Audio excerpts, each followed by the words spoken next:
There were so many different herbs and spices there. All the ones I knew, just loads I hadn't even heard of. Dr. Chopra said that there are 14 herbs and spices going into the curry we're cooking today.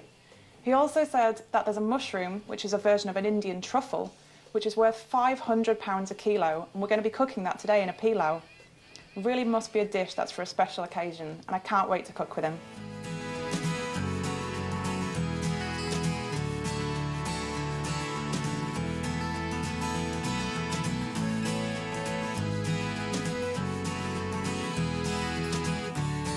Okay, we're ready to go. We're going to cook a traditional mutton curry. That's right. And a delicious morel mushroom pilau. I'll tell you what I'm doing now. You've seen the array of spices, right? They look fantastic. And this array of spices is going to come in just 2 dishes, right? I'm putting in about 14 to 15 different kinds of spices in my lamb curry. Yeah. This is a 300-year-old recipe. Okay. I mean, supposedly, because this recipe was taught to me by my friend's mum.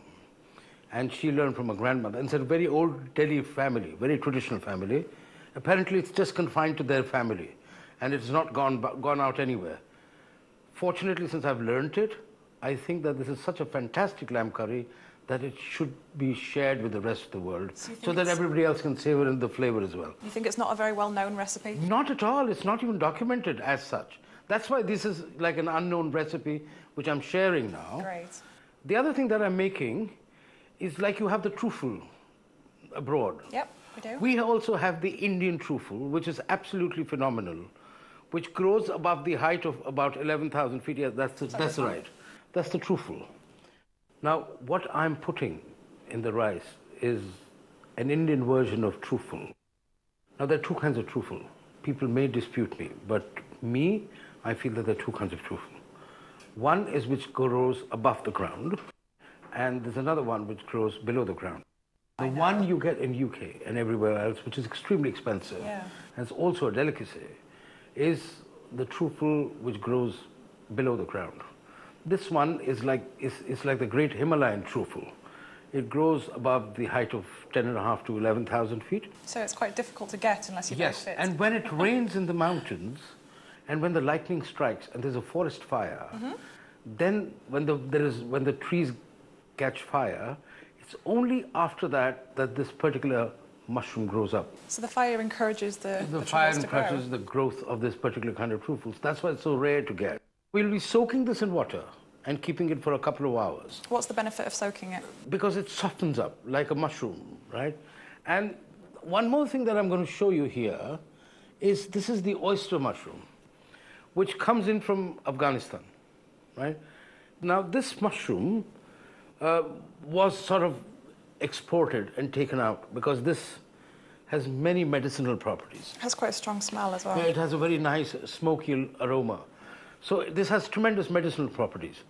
But presently, and also during the king's time and the ruler's time, always a rice to welcome a head of state or an international guest, they would actually make this truffle or gucci, as we call it in India, and this mushroom pilau put together.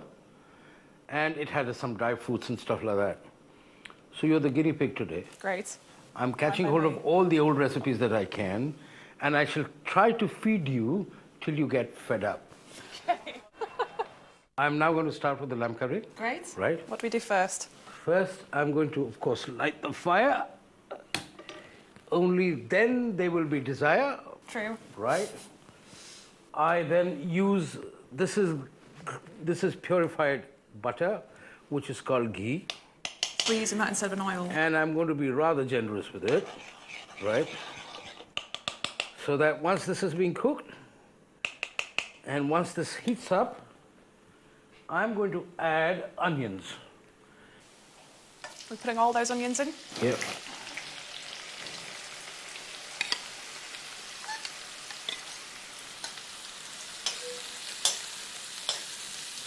So they're going to caramelise? No, they won't. They'll just turn brown, like fried onion should. I would be putting in chilies. What kind of chilies are these? These are dried roasted chilies. These are dried roasted chilies. They smell really nice.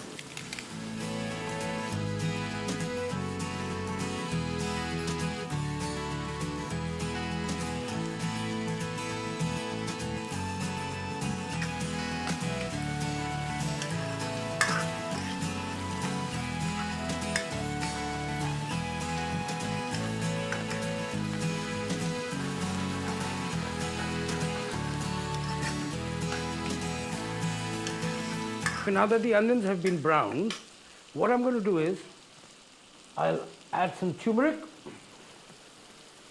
Is the turmeric not already in the mix of spices? No, it's not in the mix. The turmeric goes in here, and the salt. You see, I thought that According was to sugar taste. before, and I tried some. And it wasn't. Salt goes according to taste. We can add that later. And now that's nicely browned up, if you will see, it's getting nice and brown. My flesh.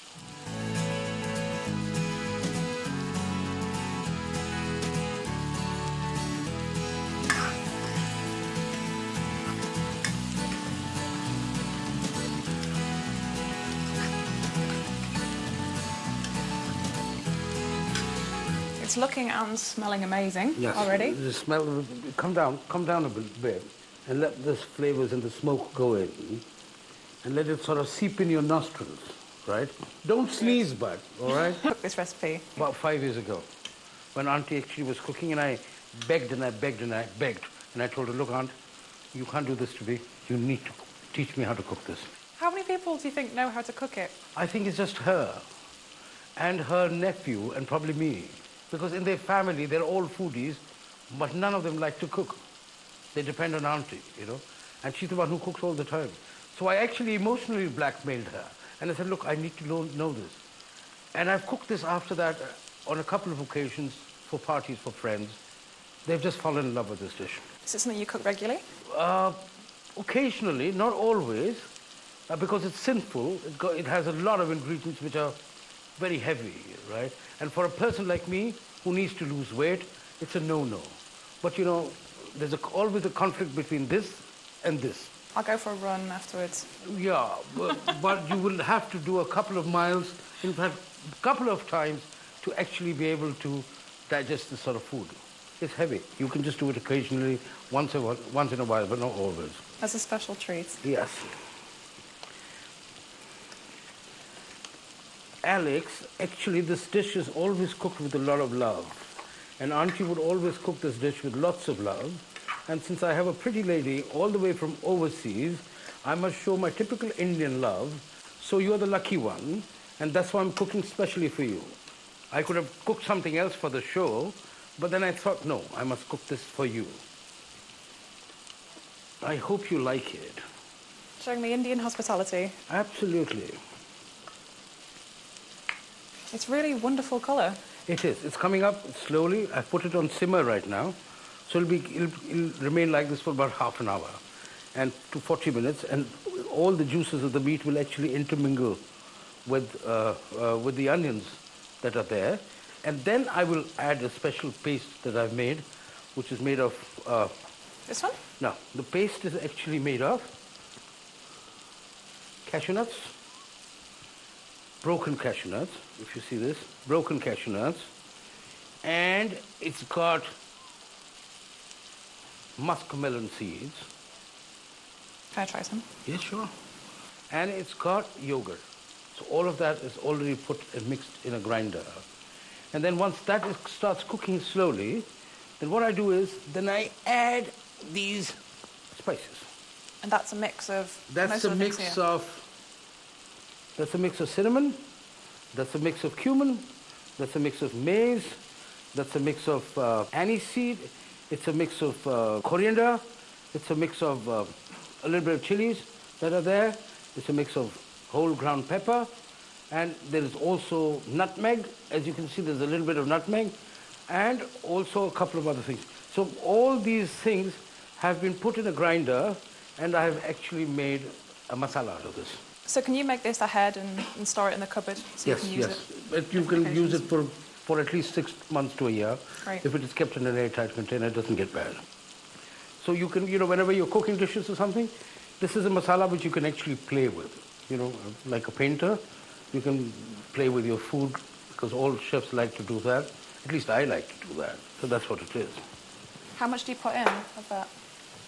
For a kilo, about 3 to 4 teaspoonfuls. Now that this is getting ready, I'm going to put some yogurt gravy in this, yogurt and the dry fruits that I put in. Oh, okay. Almond And this Melon one seeds? was muskmelon seeds and cashew nut paste. I've never actually cooked with melon seeds before. Well, this is a thick paste, which sort of makes the whole thing look nice and thick. And what I'm going to do is that I'm actually going to mix this, right? And while I'm mixing this, I'll also add a little bit of water to it, because otherwise the gravy is going to be too thick. And since we're going to have it with a little bit of rice, we need to sort of enhance the flavors and just let it cook on slow fire for some time, so that the gravy sort of intermingles.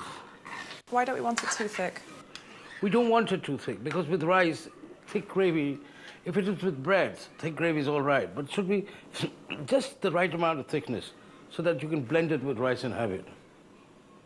That's why I'm adding a little water to it. Is that why we cook it for so long? Now, the other thing that I'm going to do is just to flavor it, because this is already almost getting ready.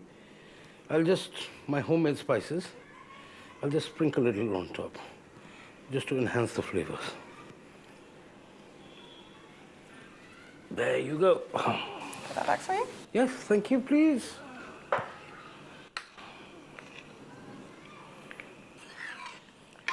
Almost ready. Now we're just going to keep this on simmer. It is already a little on simmer, or maybe we'll just put it on high flame for 2 minutes.